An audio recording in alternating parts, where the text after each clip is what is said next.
it's 40 to 50% of those young people are lesbian and gay and homeless. Up until now, nothing has been done for them in terms of housing. There has been no special housing for lesbian and gay youth. Steve Ashkinazy, who was a longtime gay activist, has decided to change that with something called Madrigal House. What's Madrigal House going to be and do? Well, Madrigal House is a small attempt to finally provide some program that will provide housing for lesbian and gay youth. There have been many attempts over the last dozen years at least to get the city and the state to provide some group home or shelter for lesbian and gay youth. Promises has been broken, so I finally decided you can't sit back and wait for other people to do it. You have to go out and do it yourself. So Madrigal House will provide a space for 12 young people to live in a very home-like environment. It's kind of like a community residence where people will be able to live there, go to school. They'll have social services to help them get into vocational training so that if they can stay there for a year or 2 years, they will get the benefit that they would have had if they lived at home and then be able to go on from there. All right. You say young people. What's a young person?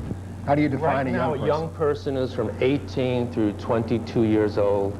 At some point in the future, we may be able to extend that younger, but right now, we can't take anybody under 18. How are some of these young people supposed to pay for this? I mean, some of them are showing up with their bags at the Port Authority, you know, without a dime in their pockets, basically. They've run away from home, or they, you know, they've run away from their homes within the city of New York, where there's a lot, where they might come from very homophobic families. How are they supposed to pay for this? Well, one of the differences of this program in places like Covenant House and other shelters, which try to get people into jobs right away, even if they're not prepared to do that, even if it means dropping out of school.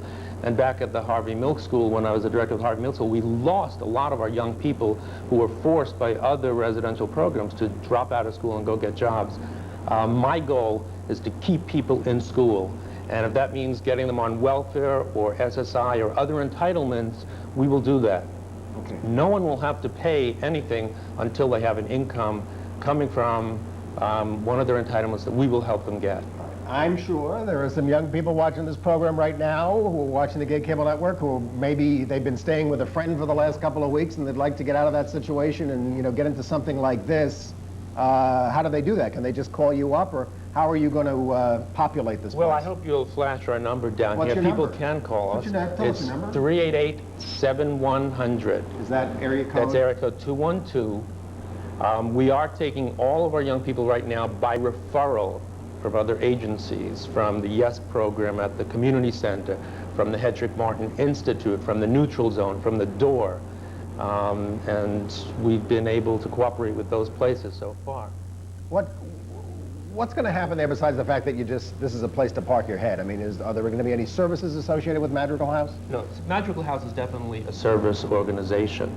It's our goal to help young people to not only to get off the street temporarily, but to know that by the time they're ready to leave Madrigal House, they have the skills, both vocational skills, the education, the social skills, and maturity to go out and make something of themselves in the world. Are you also going to be continuing to advocate that the city do more? I mean, you're talking about helping 12 young people, and those 12 young people are going to be helped.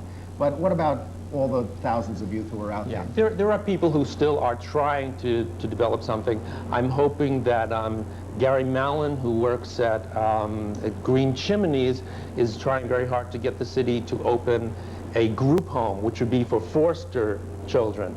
Now, one of the things about Madrigal House is that people don't have to be part of the foster care agencies in order to get into the program. Okay. Are you looking for help? Do you need help from the adult community in terms of donations? Yes, at this point, everything has been raised by myself and through private contributions. We could use help. If anybody would like to find out how they can help. That number again. Where is it down there? Just read it out there for people. 388-7100. Okay, Steve Ashkinazy, you've been at this a long time. You were back there in the original days of Gay Activists Alliance. You helped found the National Gay Task Force. You founded the Harvey Milk School and worked at the Hedrick Martin Institute for 8 years, and you're at it again. I've been at a lot of beginnings, and I'm still here, a Jurassic gay activist. I hope Madrigal House keeps going for a long time. We'll be back in a moment.